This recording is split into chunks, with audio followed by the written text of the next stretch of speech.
Hi, my name is Subuhi Safvi, and I am a trauma and resilience coach, a survivor, a feminist, and a dog mom. This is not just a story about trauma. This is a story about how healing can begin with the smallest steps, even when you don't feel safe, even when you don't remember who you were before. In my 30s, I left a physically abusive relationship. At first, I felt relief. But within 2 weeks, that relief was gone, replaced by numbness, by fog, and complete shutdown. I don't remember much from that time, but I remember barely functioning. And I remember feeling so much shame. How could this have happened to me? How could I have been so weak? My friend later said this was my strength being used against me. That was hard to believe then.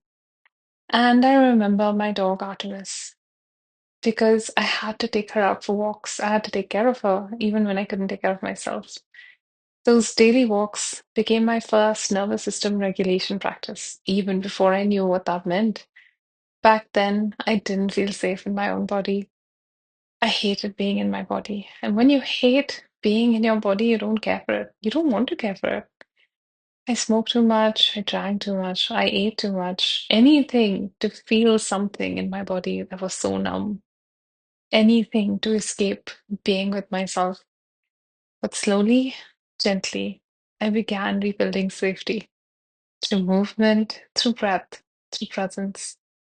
And as I came back into my body, memories came back too. I realized that all of my romantic relationships had carried some form of abuse, emotional, verbal, or neglect. That's when the shift happened from why does this always happen to me to what can I do to change this?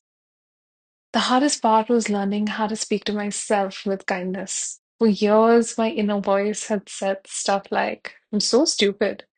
I don't deserve to be here. So I began with one phrase: I made a mistake, and that's okay. And even when other parts of me screamed that I was a failure, I kept returning to that gentleness. I learned to work with my parts through imagination, meditation, body based work, therapy, and sometimes even medication. I kept going slowly, intentionally. Today, I am safe and I'm in a loving relationship of nearly 9 years. My nervous system is no longer in a state of stress, and I can speak up even when it's hard. I trained in trauma informed modalities, somatic work, inner child work, and intergenerational trauma. And now I work with other survivors like you who are ready to move from surviving to thriving. Because I believe that healing is possible, even if it's slow, even if it's messy, even if you don't believe it yet.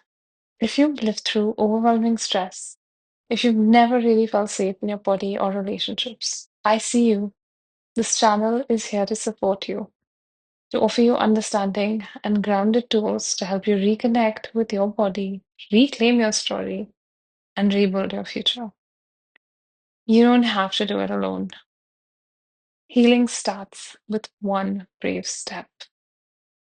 So, are you ready?